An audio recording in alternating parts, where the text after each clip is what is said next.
Nous, la ville de Strasbourg, la ville de Schiltigheim et l'Eurométropole de Strasbourg, on est très heureux de participer à ce programme de lutte contre l'exclusion énergétique. Pourquoi? Parce que ce programme, il y a la convergence de nos politiques métropolitaines en faveur de l'habitat, de la rénovation énergétique des bâtiments, donc aussi de notre politique en matière d'énergie, de transition énergétique du territoire, et de nos politiques respectives dans nos villes de Strasbourg et de Schiltigheim en matière de social, de lutte contre les précarités. Et donc évidemment, pour nous, ça a été une occasion extraordinaire et on en remercie Stop Exclusion Énergétique de nous avoir proposé ça et de d'avoir ouvert la possibilité d'accéder à ce programme parce que ça va nous permettre d'affiner nos politiques.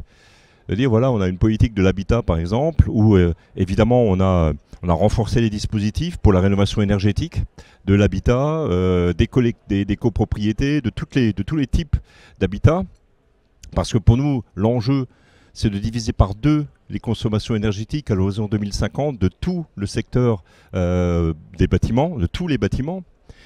Et donc ce programme qui concerne des situations extrêmes de précarité énergétique liées à la qualité des bâtiments, eh bien ça vient juste compléter, c'est la touche finale.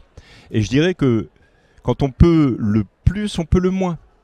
Et donc dire qu'on peut agir, on peut inventer des modes d'intervention vers ces situations-là qui sont les plus éloignées du droit commun, eh ben, si on arrive à résorber ces situations-là, eh bien, ça ouvre évidemment la perspective pour toutes les autres situations. Et donc pour nous, voilà, c'est ça ce que nous cherchons par notre participation à ce programme et on est très heureux.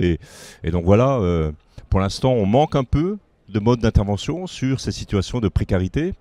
Vers les propriétaires occupants qui sont en difficulté, eh bien on espère que le programme TZEE, Territoire Zéro Exclusion Énergétique, eh bien va nous permettre d'inventer des modes d'intervention en créant de nouveaux métiers. C'est le métier des ensembliers solidaires, des ensembliers territoriaux, qui est juste un super métier à inventer. C'est génial.